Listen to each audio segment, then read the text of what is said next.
Okay, let's do Dickens. So session 4, second to last one. A beautiful photograph of the period. It's a period late 1840s of the countryside, which of course is one of our topics tonight, hence my choice.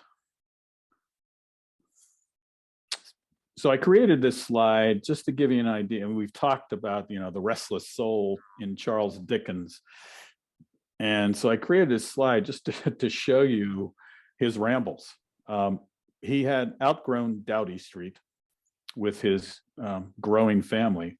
So the next place they leased was, you can see in the photograph on the left here, Devonshire Terrace in Regent's Park, a very Tony neighborhood for the time. Again, evidence of his up and coming financial prosperity.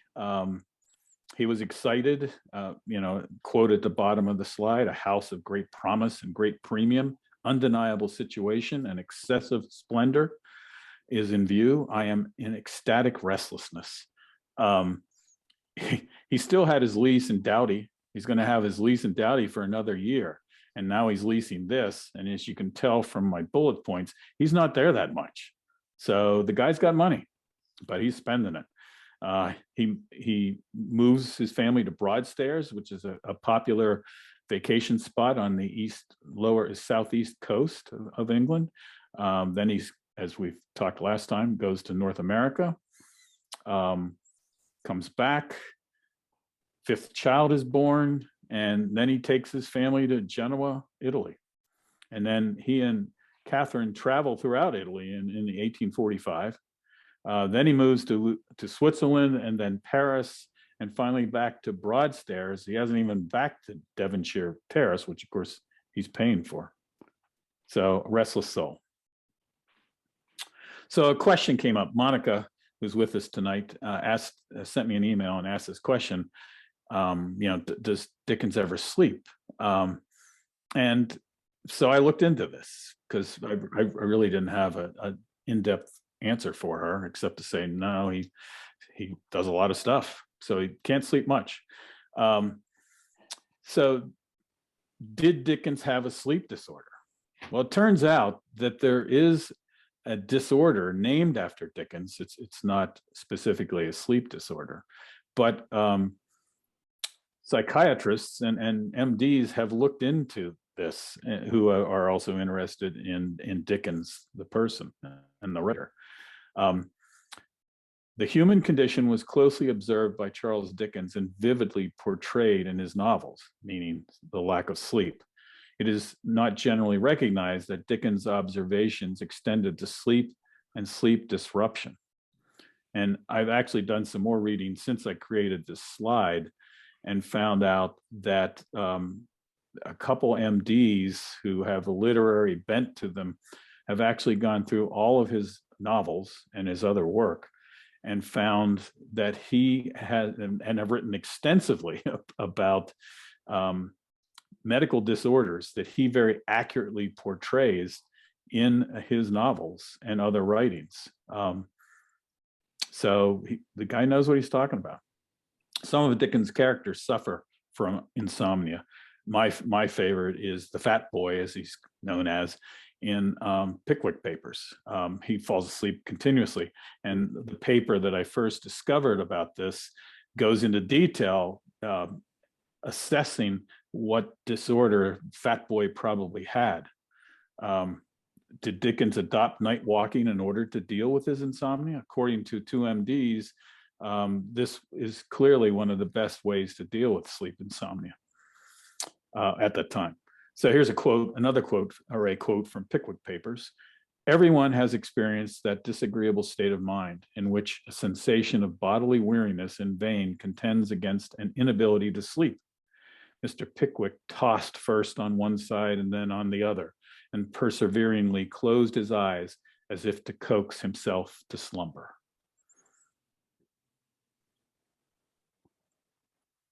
So I'm guessing he did have some kind of sleep disorder, but do I really know? Not really.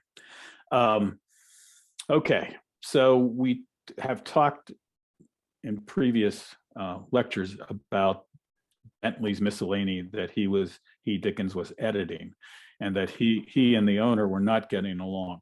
Well, Dickens walks on him, and not even having fulfilled his complete contract. And his publishers at that time jump on this and agree to creating or funding Dickens' first, not his last, monthly publication, this one being called Master Humphrey's Clock. And it'll go 1840 to 41.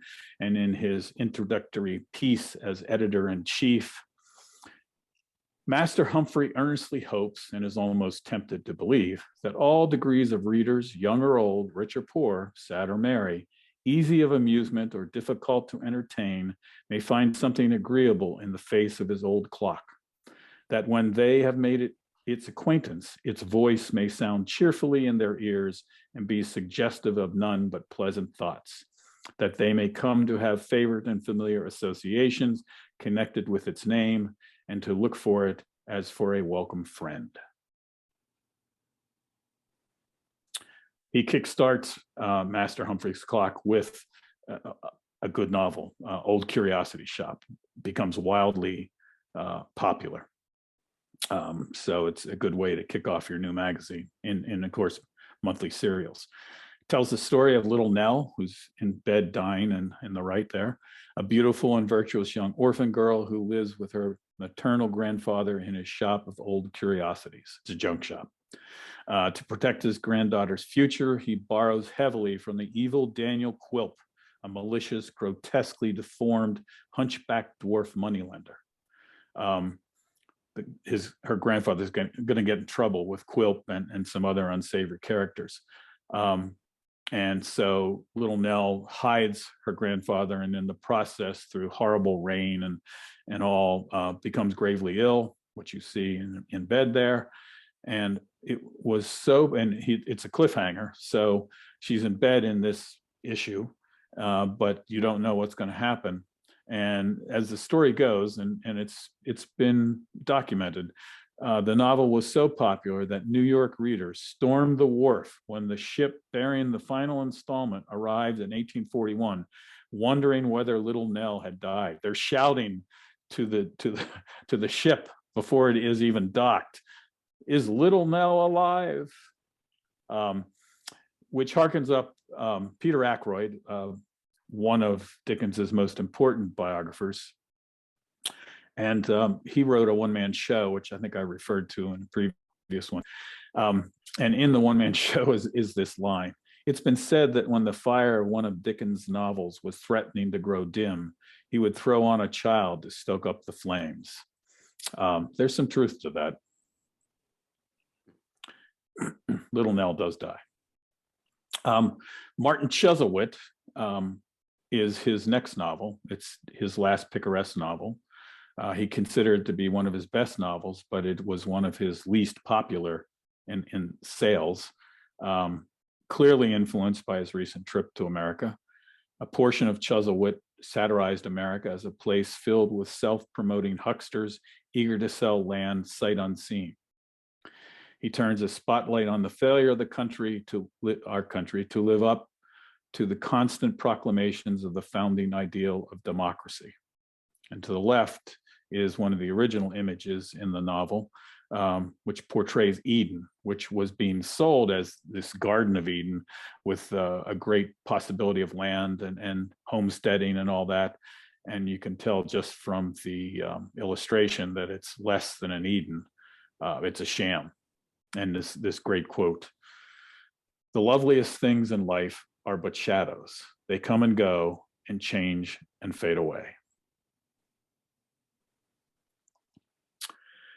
Though frustrated, Dickens began to hit his stride. He's frustrated because he likes Chuzzlewit, but the audience, his readership, is not buying as many copies. Dickens' thoughts about society and reform continued to be refined at the time of writing Chuzzlewit. A prime target, other than America, in Chuzzlewit is the evangelical impulse to look for sinfulness and evil nature, because Dickens believed that kindness, fellow feeling, charitableness, and social conscience were more faithful than Christian traits. Dickens could not understand Chuzzlewit's comparative failure. At its height, it sold 20,000 copies a month, whereas Pickwick and Nickleby had sold between 40 and 50,000 copies a month, so about half as much. And this scared him, made him very nervous, because he's at a point in his career where he thinks it's really taking off, and he has plans to become self-sufficient financially speaking, so that he never has to worry again. And he looked to Sir Walter Scott for his concerns. Scott is a major inspiration to Dickens. Scott, of course, had been a great novelist, a Scottish historical novelist, a romanticist, and certainly influenced Dickens in his early thinking and writing. But Scott fell into debt midway through his career, and later novels weren't as strong or as successful as his earlier works. Given the dip in revenue and the poor reception of Chuzzlewit, Dickens worried that he would follow in the footsteps of Scott's career. And he writes, there are a number of letters written not only to Forster, but to others, where he's clearly talking about this and thinking about Scott. But of course, Dickens was wrong. An idea was percolating. Pickwick had portrayed a Christmas party that delighted the readership. Here you can see the original illustration from Pickwick for the Dingley Dell Christmas.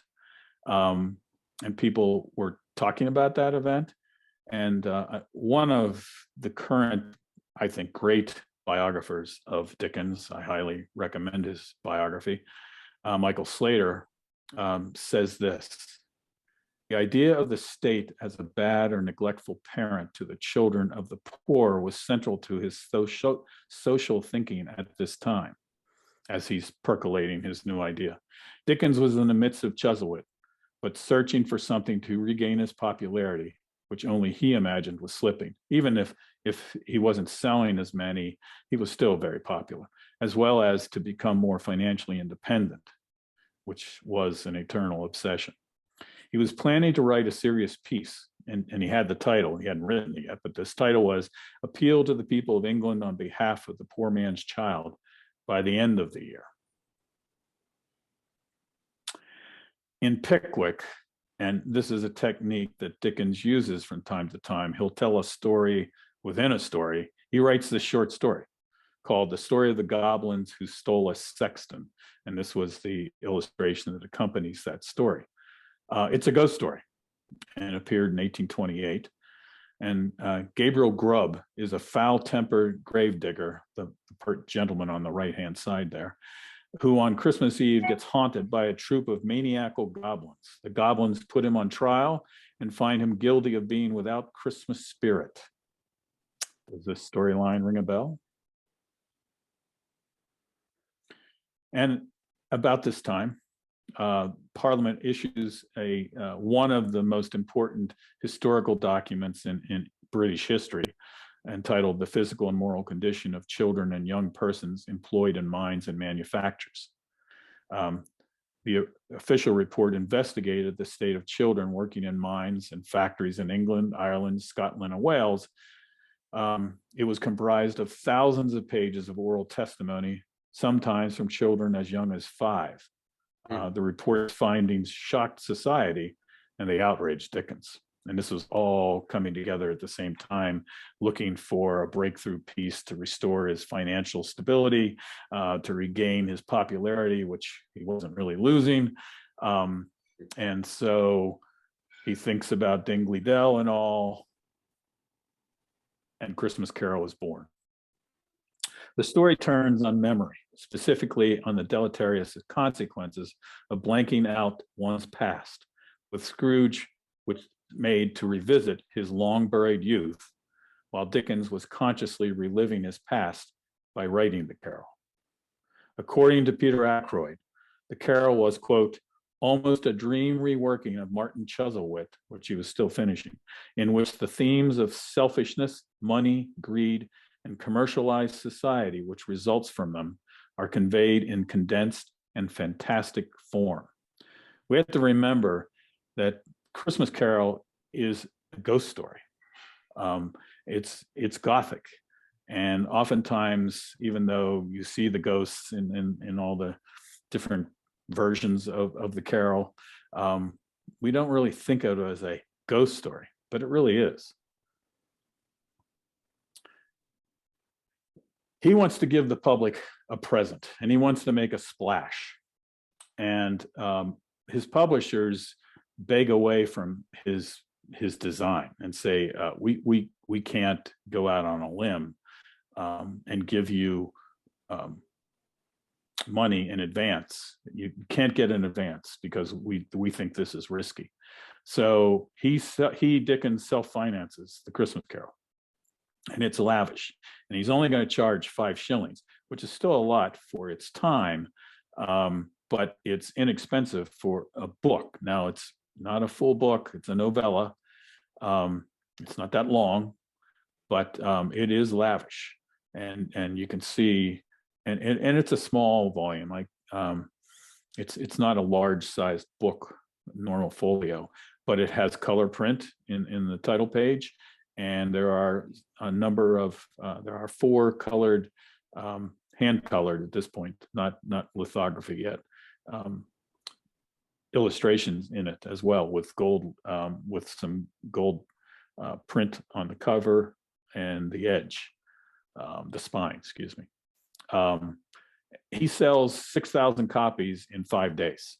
It's sold out by Christmas Eve, and it's going to go into, of course, multiples publication, in part because it is inexpensive, and he didn't charge enough, but he was hoping that this was going to make him financially stable and he could go buy his first house. Well, it's not going to happen because he has to spend so much out of pocket. Dickens calls this his sledgehammer, and it certainly is. Wound within the carol can be found Dickens's distaste for what he considered to be a callous middle-class view regarding laissez-faire economics, which I talked about in the first session. Dickens rejected Thomas Malthus's argument that starvation was nature's way of keeping the population from exploding out of control, and he attacked David Ricardo's theory that wages should be kept at a subsistent level in order to keep the population in check. And here, of course, is one of the famous illustrations, and the quote that accompanies it: "This boy is ignorance, and this girl is want. Beware them both, and all of their degree. But most of all, beware this boy, for on his brow I see that written which is doom, unless the writing be erased." Out of this comes what scholars will call the carol philosophy.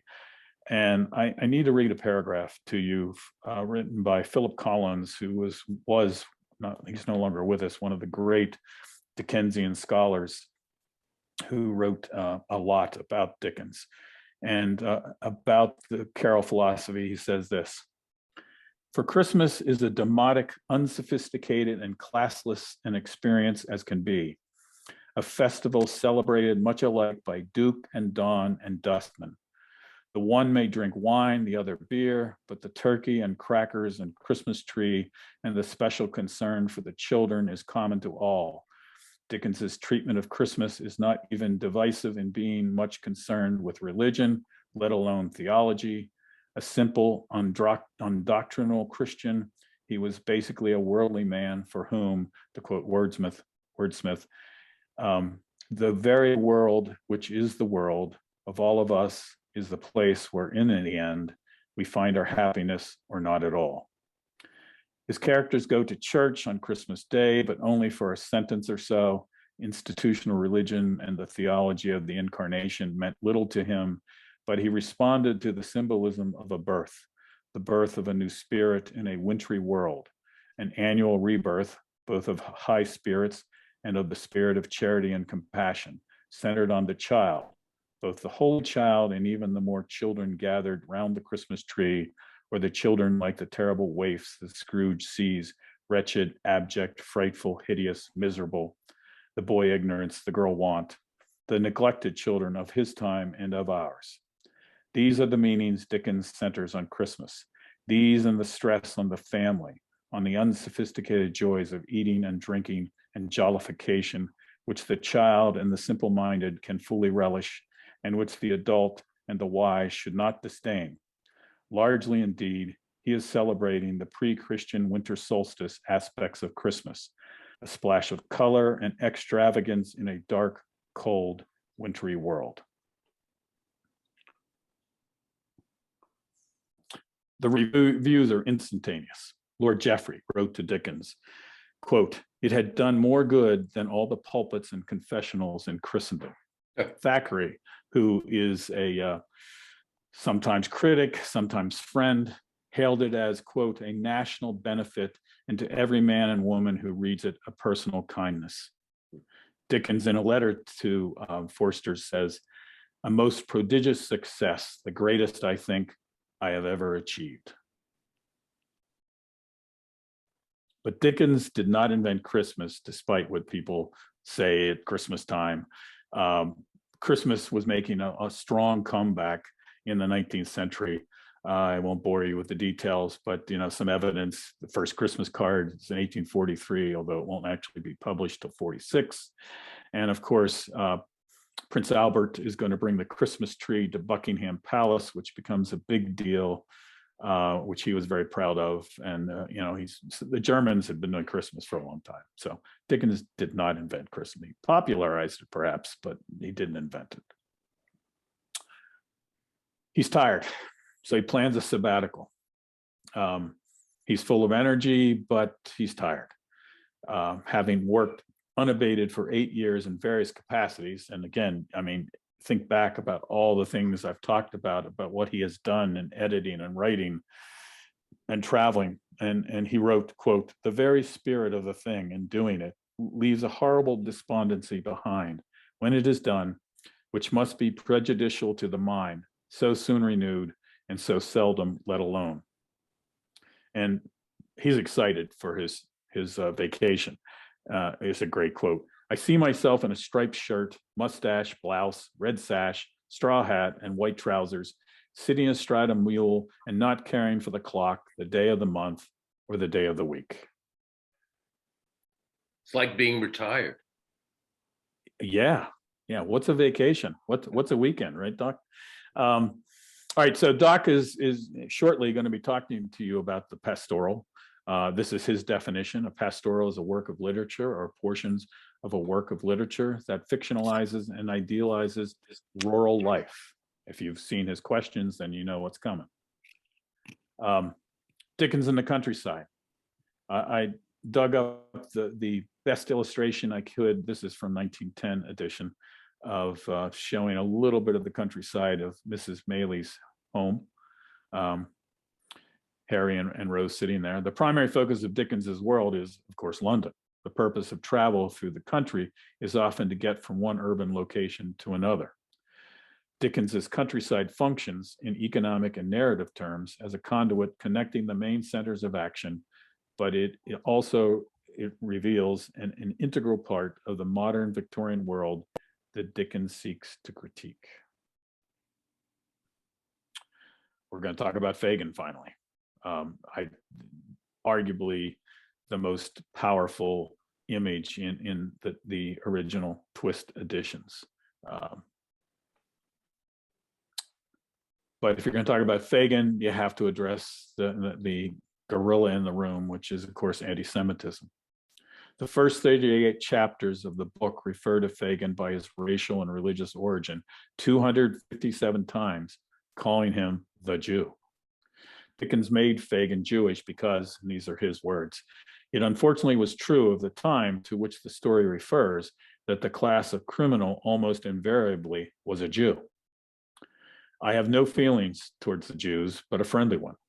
I always speak well of them, whether in public or private, and bear my testimony, as I ought to do, to their perfect good faith in such transactions as I have ever had with them."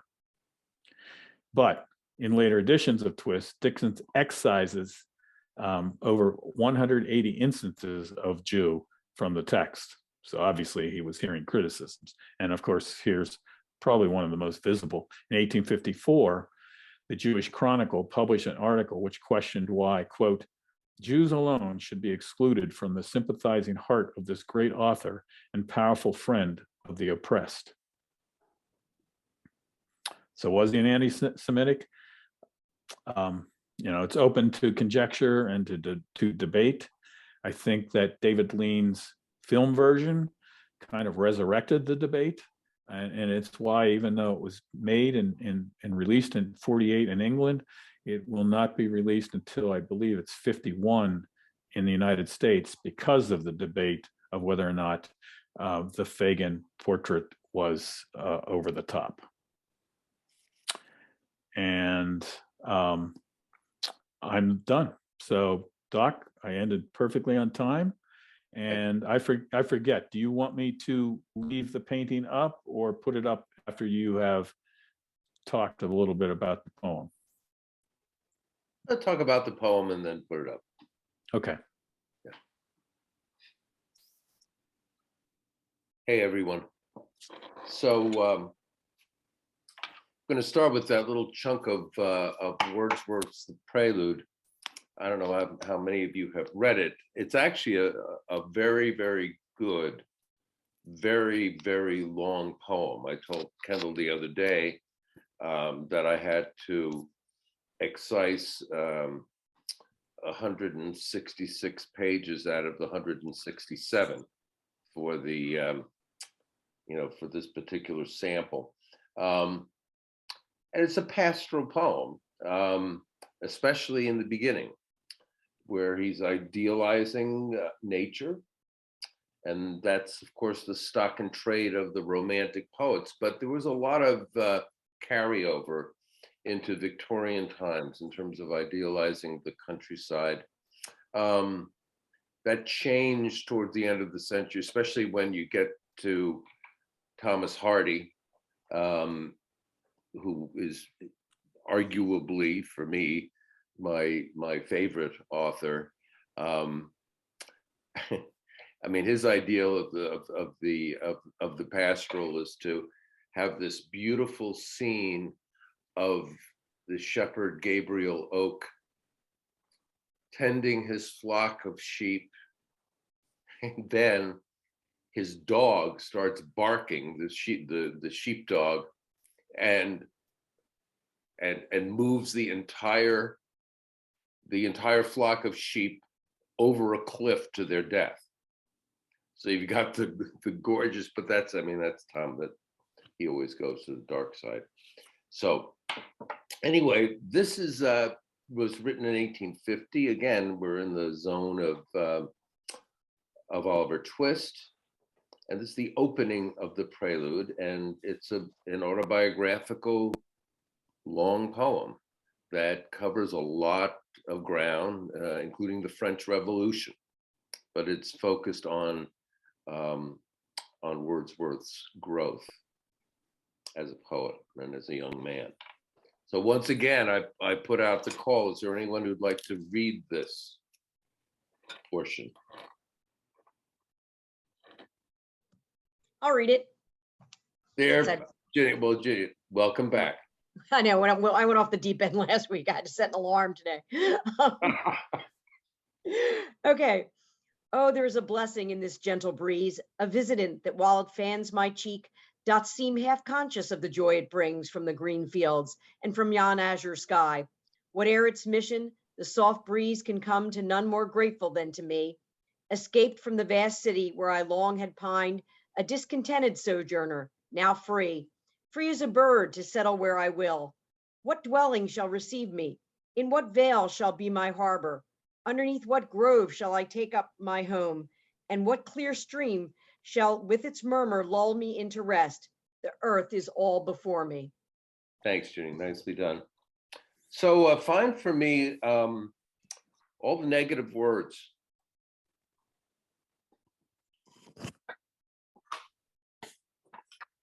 Discontented for sure. Very good.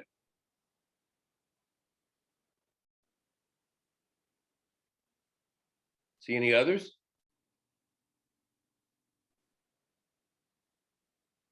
Not really. Escaped. Well, yeah, except that escape is a positive because it's escaping from the vast city, right? Maybe pined is when you pine for something, it's not usually a good thing. But he was pining for the country, and he was a discontented sojourner in the city. So essentially, what do you have here? This is like, this is the idealized version of nature. A blessing, gentle breeze, it fans, green fields, azure sky, soft breeze. There's a lot of breeziness. Freedom, it's just one thing after another. That Where are the clouds of biting flies? That must be Bevan. It is. Okay. Fellow spirit. That was what I was going to ask about. And I think of last night here with the hellacious winds. There was no gentle breeze. It knocked pots off my deck. There is, yeah, you've got it exactly. There tends to be the ignorance of my dad grew up on a farm. And, I visited that farm when I was a kid. And, there was, in his stories, there was a lot of wonderful stuff that happened. But there was also a lot of difficulty. And one thing that the pastoral tends to do is to idealize, not say the farmer's life, but the shepherd's life. Well, again, yeah, great to be the shepherd. You have all these nice woolly little lambs and sheep around. But what happens when it rains? You're stuck out in the middle of the field in this hut with these sheep. So there was that kind of, a blissful ignorance of the realities of nature. But, in part, the Victorians, certainly Wordsworth, was trying to find in nature, in the country, the antidote to the encroaching urbanization and industrialization of the day. So Kendall, you could put that hireling shepherd up there. Will do. Don't you also think the shepherd's sort of a religious reference to, Oh, being absolutely. a shepherd and herding your flock, and that to be at peace at one is to, believe in God and Jesus? Absolutely. Yeah, there's a little table slap for you, Ginny. Now, this is one of a pre-Raphaelite painting, no surprise, by William Holman Hunt.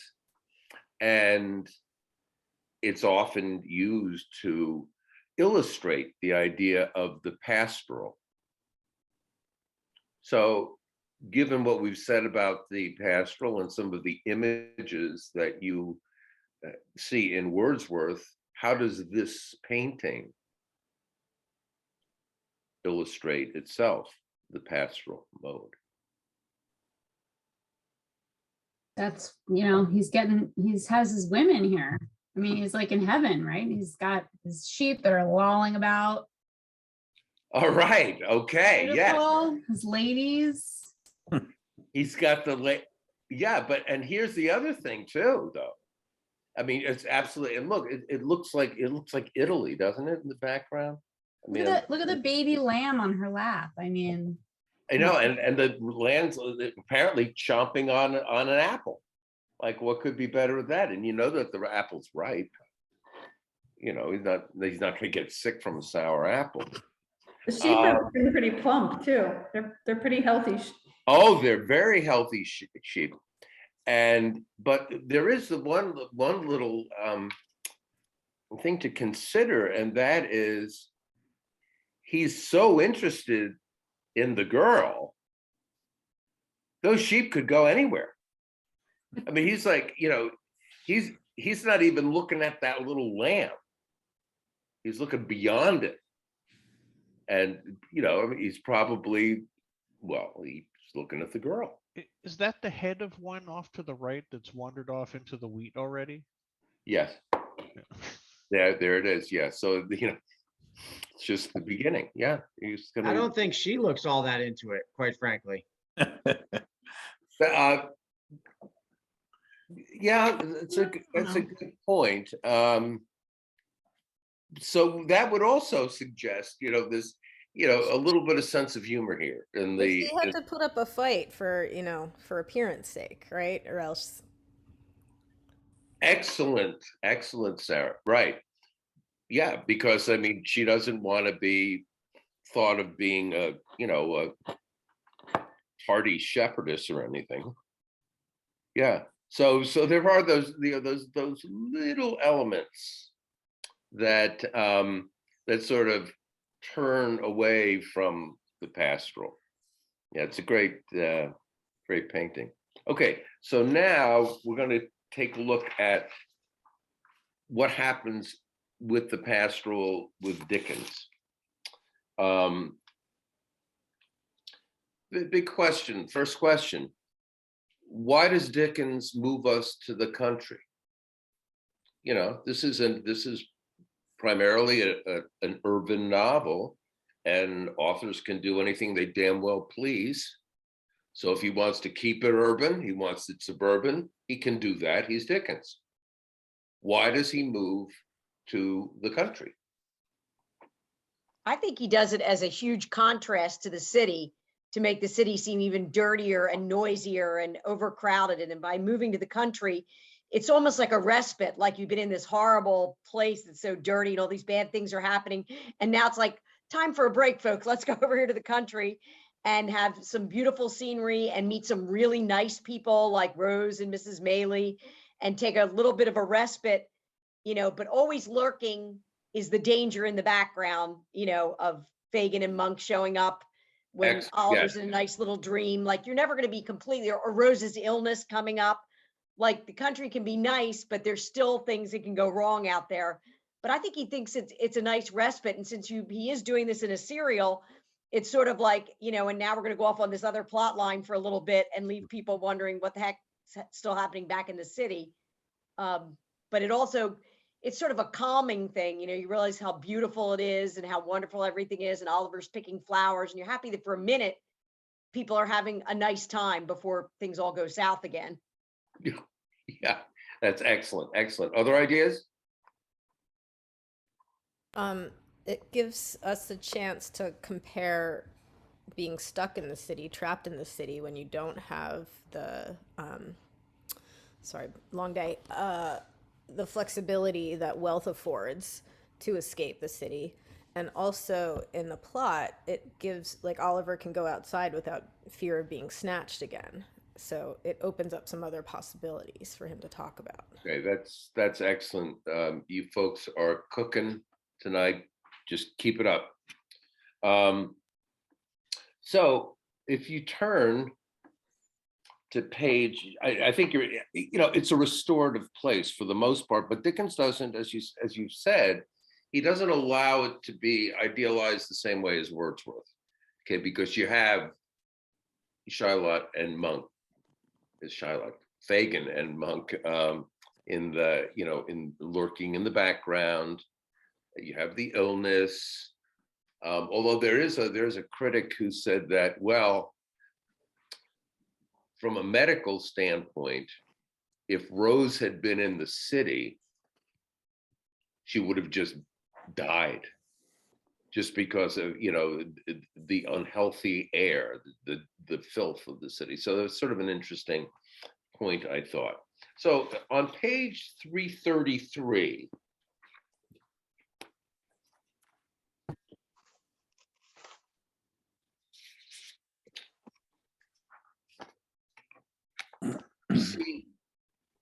we see Nancy in the country. And so at the end of the page, bottom, she says something, and how do you take these particular lines?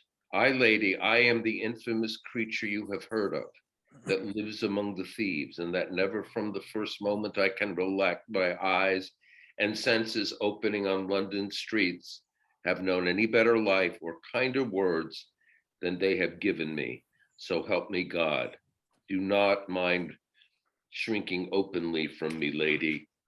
I am younger than you would think to look at me, but I am well used to it. The poorest women fall back as I make my way along the crowded pavement. Has she ever said this before?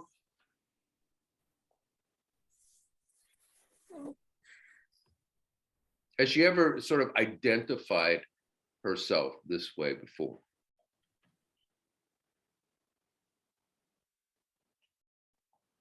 I don't think so.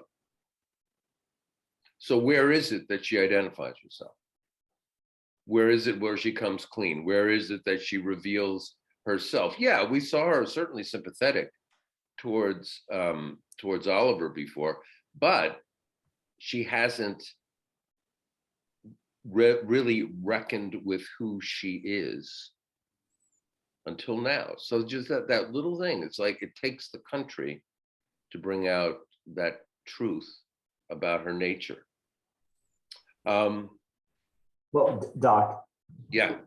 I think it would be fairly obvious for the people who were reading it that were contemporary at the time that London was a smelly, dirty, open sewer. And that's her natural habitat. And none of that is true in the country, right? It's not a smelly, dirty, open sewer. Yeah. And so it stands in stark contrast, right? There she is, of the sewer in the country, coming to that self-realization. Yeah, so it makes total sense. It's almost like that it could only happen there, where she's, expressing it to someone else. It's good to see you.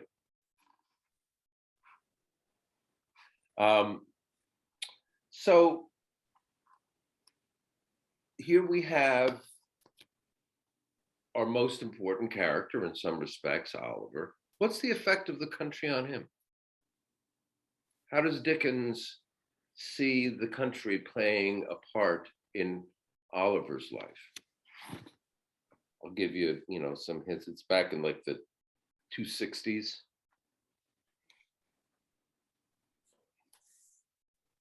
It revives him. It gets him, his health improves. He's out gathering flowers every day. He thinks about all the nice things he can do for people because he's having such a great time there, and he's able to, return some of the kindness that's being shown him.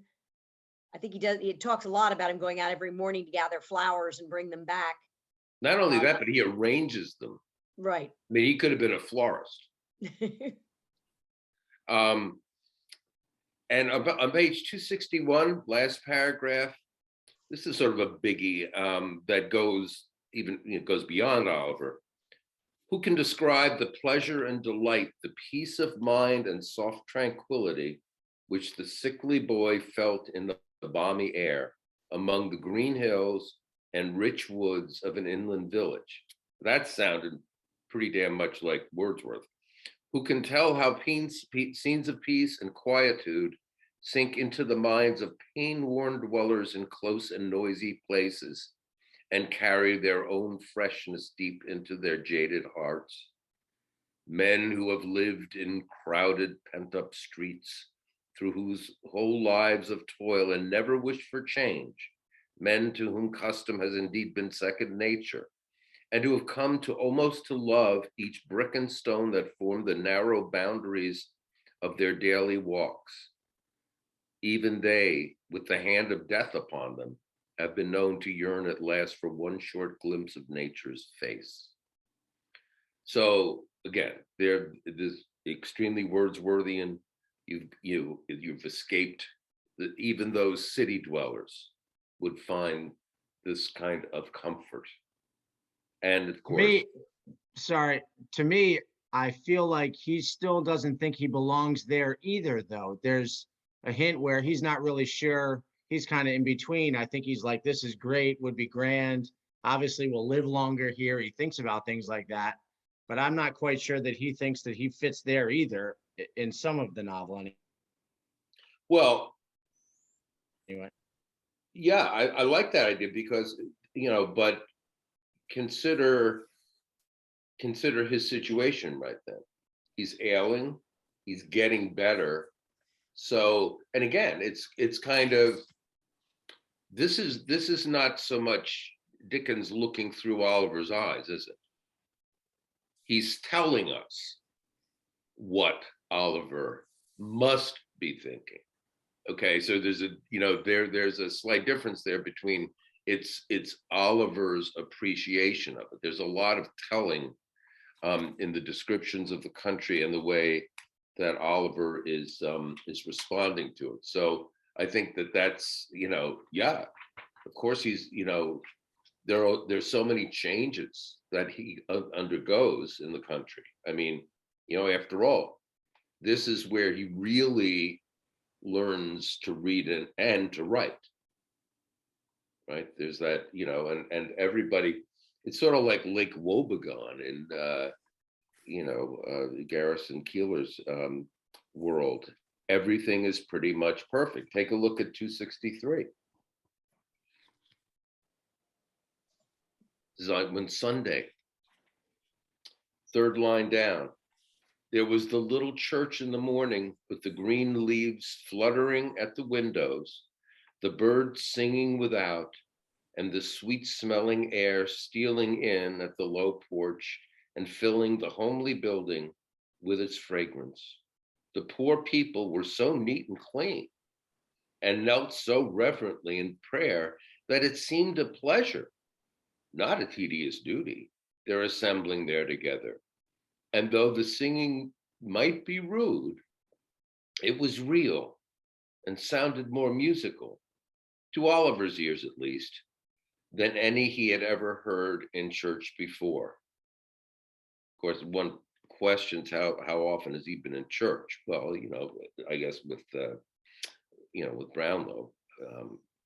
Then there were walks as usual, and many calls at the clean houses of the laboring men. So nobody's dirty in this world. And we have more, this is more of the Wordsworthian kind of pastoral. And so, you do get, poor Rose gets sick, but, and, on page 267, Mrs. Maley says, "Oh, you're so young, you don't understand what the world really is." But Rose does revive in the country. How does she revive? I don't know. I mean, she's no medicine. So again, that critic who said only, it's only in the country that Rose could restore herself has a point, I think. And then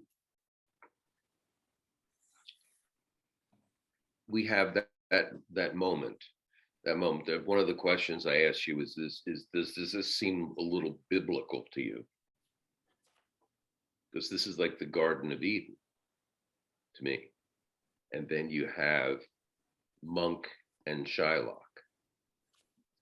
Not that they represent the serpent Satan necessarily, but there is definitely that here's something to spoil the garden, something to spoil.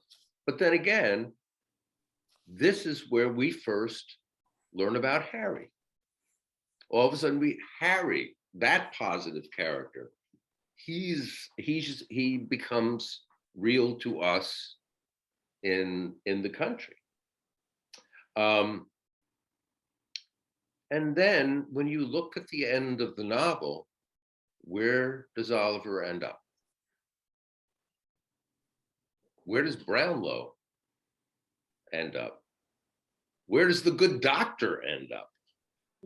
They all end up in a little country town, right? Absolutely. 450. Yeah. the 450 and 451. Yeah, and all of the main cast, Mrs. Maylie, Oliver is adopted. Mrs. Maylie is living with the son and daughter-in-law, and he's given up his political aims for the much more pastoral duties, literally, of the country, the country preacher. And, even our friend the doctor took a bachelor's cottage just outside the village, and he becomes this famous gardener. So Dickens returns us there. The city is left behind. And just in that very, very short last chapter, we return to the country, and that's where life is good. Life is good without the gnats, without the snakes. Any comments? I'm just sort of rushing along so we can get to our man Fagin. Any questions? Disputes? You all with me? All right. Okay. So Kendall's introduction gave us a lot of information about the way that Dickens was perceived, and in fact did portray Jewish characters in his writing. It's interesting that and there was quite a bit of reaction to the characterization of Fagin. And it's interesting to me that in the Merchant of Venice, Shylock is, to me, a far more sympathetic character. I mean, he is the play. But there are all kinds of, not only did Dickens reduce the references to quote unquote the Jew in later editions, but when he was doing his public readings of the book, increasingly he began to lose the nasal voice that he was using, a lot of his hand mannerisms that he was associating with with Jewish people. Supposedly, he based his character on a guy named Ike Solomon, who was a famous Victorian Jewish criminal. And Dickens, during his journalistic days, had interviewed Ike. So in some respects, he's saying, well, this character is based on what I know. Even though the figure is based, was drawn from stage, the melodramas of the day, and certainly the non-Jewish people's perceptions and stereotypes of Jews. And there's a funny little, not funny, but it's an interesting story that in 1860 he was selling his house, and he received a letter from the woman who was married, the wife of the fellow who bought the house, and she complained about how she really thought that he was not fair to his Jewish characters and to the Jews in his world. And it turns out that in his first reference to the fellow who bought his house, he referred to him as the Jewish moneylender. And after that, he just referred to him by name. So he certainly was sort of learning his audience very well and realizing that this is not really working with everyone. So Here's a question for you. We have Nancy who dies. We have Bill who dies. We have even Bullseye who dies. But Fagin is the only one who was hanged. He's executed. Why?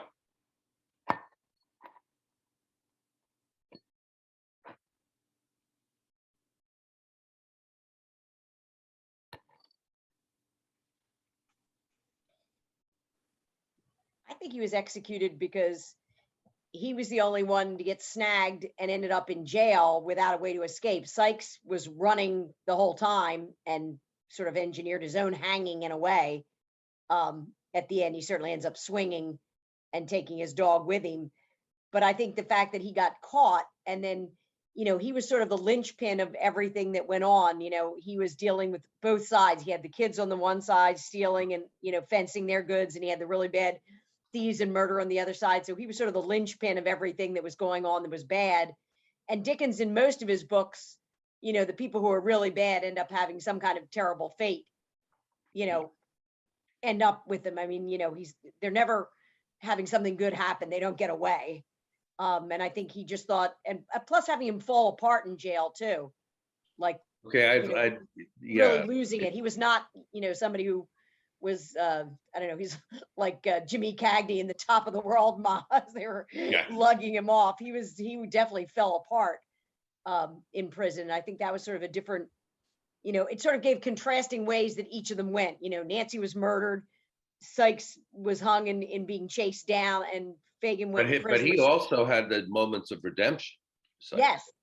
I mean, that, you know, and certainly, you know, Nancy was redeemed long ago in the novel. Right. I think, for lack of a better way to say it, is that he sort of let it happen, right? Because he was always saying that that was his fate. I feel like he felt like he was fated to die by some sort of punishment, some sort of justice, and that's what he let happen. That's really good. And you know the minute he says, "Oh, capital punishment is such a wonderful thing," way early in the book. Yeah, I was gonna say it also gives you that lovely reversal, because he was the one bragging about all the people he'd sent to the gallows. Yes. So if you don't have him hanged, the readers don't get that nice payoff of having the tables turned upon him. In the same way that Bumble ends up in the poorhouse in the same situation that Oliver started in. Yeah. I was thinking about this one's for Kendall. I was thinking about that famous aria at the end of Don Giovanni, where the six of them are on stage singing about the suffering of the wicked. And if Fagin isn't in jail, he doesn't get to, for a relatively prolonged period of time, he doesn't get to suffer, and thus have the moral judgment rendered upon him for a lot longer in the book. So it's a nice device to draw that out and really drive that point home, much like that aria. Yeah. Good analogy, Jeff. Yeah. So does Dickens overdo Shylock, where you kind of think of him as more of a caricature?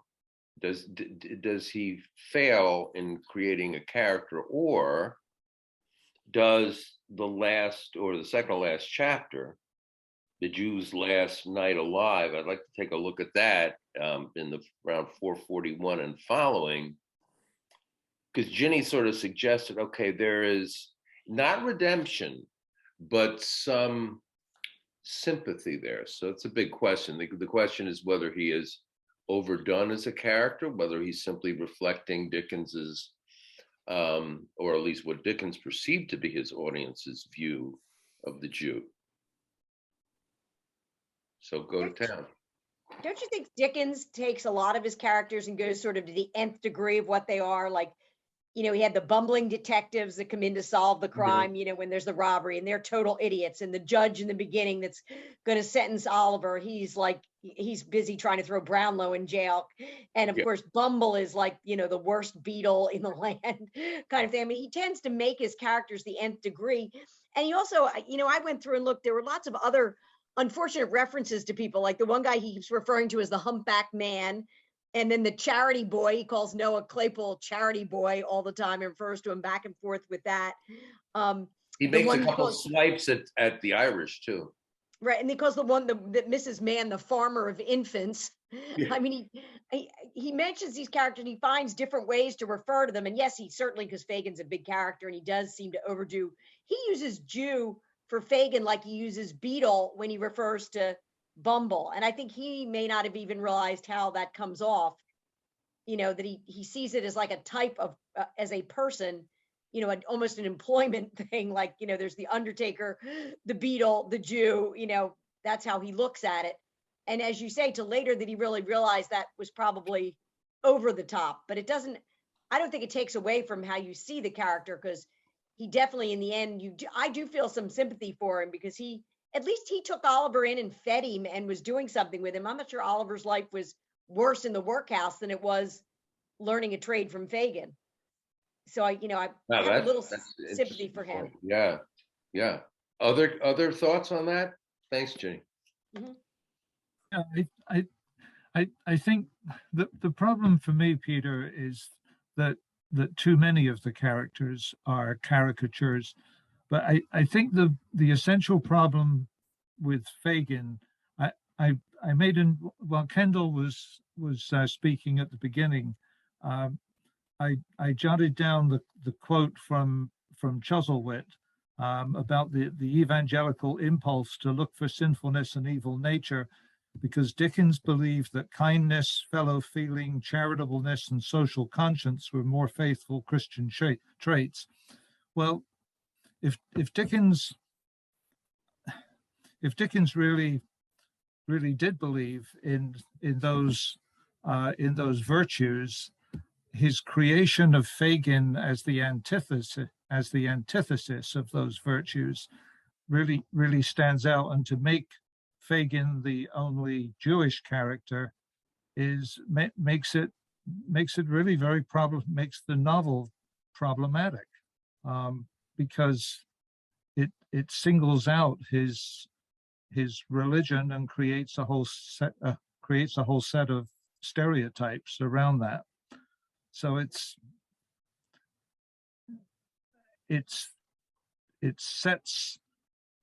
Fagin stands in such contrast to all of the sympathies that Dickens feels for the underprivileged. That's really excellent. Other comments about that? Yeah, because I think, you know, you can definitely, you know, you could say, well, Dickens is a product of his time, so he is reflecting his time through his time's view of the Jewish characters around, or the, you know, Jewish people around them. But you can also, you know, there's a lot in between, but there's also the idea that, well, you know, he doesn't call anybody a Christian, right? It's just that's a product of the time. England was basically all one religion. Yes. There was not a lot of religious diversity in Victorian England. They were all the Church of England. And so obviously Jewish people would stand out more, because it wasn't like they had a huge diverse population, you know, at that time period. I also think too, I mean, Fagin, the charitable part, I mean, he had to have, you know, he had criminals he had to have baddies in the story, that, you know, it's who he chose to make the baddies. But definitely Fagin, you know, was a criminal, and he was making money off trafficking little kids and, you know, taking what they stole and fencing it and, you know, facilitating things. And he did set up the murder of Nancy, as much as he was like, don't be so, you know, I hope you're not gonna do something too terrible, Bill. But, you know, he did facilitate Nancy's murder. Yeah. So I have less, you know, sympathy for as underprivileged. I feel worse for all the children in the book that are, you know, being exploited at the workhouse and at the the farmer of infants homes where, they're treating them so badly, taking their money, than I do for Fagin. All the other bad people in the novel were charged with exploiting Oliver. But Fagin was the only one charged with corrupting his soul. Right, that was his explicit charge. Right, his job was to turn him into a criminal, not just to exploit him for his labor or for being the smallest person to fit through the porthole, so he could they could rob that house. Fagin only won in that novel if he actually turned him. And so I think that's a strong contrast. That's what makes him different. And that's what makes him morally more indignant than anybody else. And whether he had to be Jewish in order to accomplish that or not, I don't know. I don't know enough about how the contemporaries at the time felt about that issue. But to me, that's the reason why he had to be the way he was. That's interesting. Let's take a look at that chapter, The Jews' Last Night Alive, and see where you can come at it from various angles. Both maybe the sympathetic approach to Fagin, so it's 441 and following, take it up to the end, even to the point where Oliver sees him. I remember when I was a kid, 13 years old and stupid, that I was really surprised when I first read the novel and Oliver showed up at the end. I said, "Oh my God, why would they do that?" So that's a question for me to you. Why bring in Oliver? So that's a multi-leveled question. Yes, Kendall. No, I'm just giving you the high sign. We got to wrap it up soon. So make those your last two questions. Okay. Could you repeat the question, Peter? Probably not, Richard, but I'm getting old. I don't remember it. It was pretty much, how do we see if we agree that Fagin is a kind of stereotype, a caricature in many respects, how do we see both elements of that, but also elements that maybe Dickens in his final chapter on Fagin is rounding out the character, or at least rounding out his sympathies towards the character?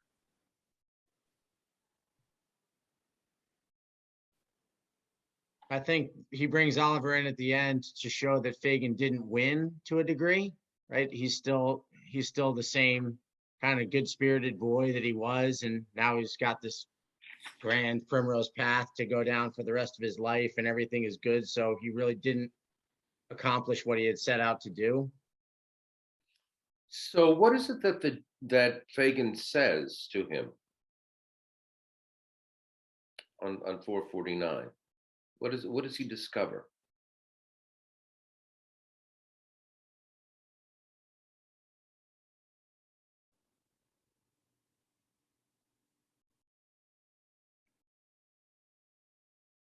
He whispers to Oliver. What does he whisper?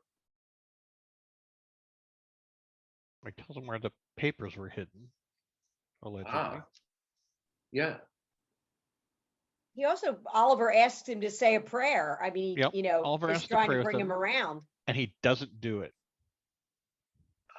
Okay. Isn't that, but there's that moment with Oliver. I'm going to whisper this to you. Only you. Why does he do that? Why does Dickens have him do that? Whisper, beckoning to him. Let me whisper to you. He's trying to make him an accomplice again, right? He's trying to help him, get Oliver to help him escape. Yeah. And yet, he says, "I'm not afraid," right? He says, "You can get me out if you take me so, now then, Yes. now then." Yes. So he's looking for that. So he's sort of being a little sleazy there, right? In Like terms the of, serpent whispering in Eve's ear, tempting her to eat the apple. well, yes. nicely said. Nicely said. Yeah. And then as Fagin is leaving, how does he react to his Jewish comrades who come to pray for him, to help him through his last days?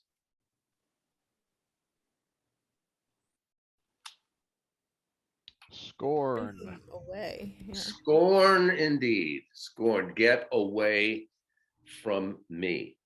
Yeah. And when he is leaving, the courtroom after he's received his sentence, he almost, if he could have, he would have spat at whom?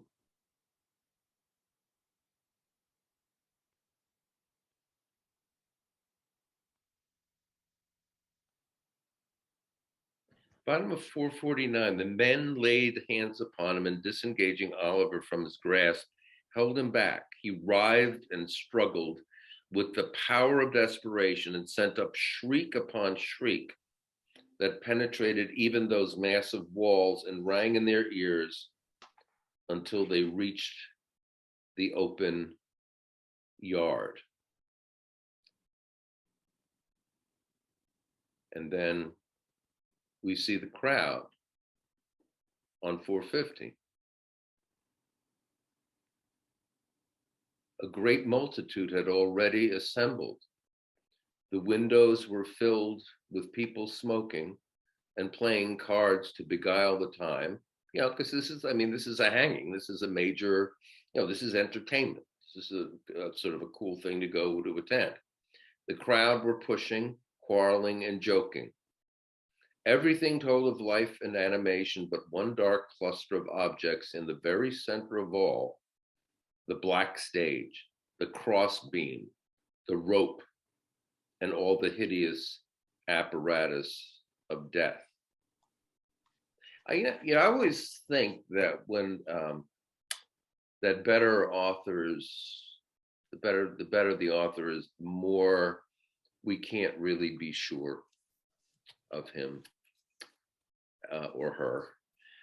And I wonder how you think about this ending. I think that he could have gone. I think Dickens could have just condemned Fagin, much shorter chapter, wouldn't have to go into what was going through Fagin's head at all. There's an attempt, I think, to understand the character there. And so even though he does stereotype him as the evil doer in the novel, I think that he draws back a little bit in this final chapter and humanizes Fagin, even though Fagin is still very much himself. He's given a chance to interact as his sleazy self, but also as his human self. But is it really humanizing him, or is it taking one last chance to give a little jab at the society at the time who glorifies these rituals of death? Well, I mean, if you go back to 446, they're saying like people kept coming by to check to make sure he hadn't been reprieved, and it was still going to happen. Like, yeah, who are those people, by the way? You think? Just people from the streets. So what? They wanted to see him reprieved? No, they wanted to see him hanged. Okay. It says, inquired with anxious faces whether any reprieve had been received. These being answered in the negative, communicated the welcome intelligence to the clusters in the street. Okay. So they're just making sure their fun hasn't been canceled. Yeah. Okay. So, but in a sense, by criticizing the, you know, sort of the enjoyment of death.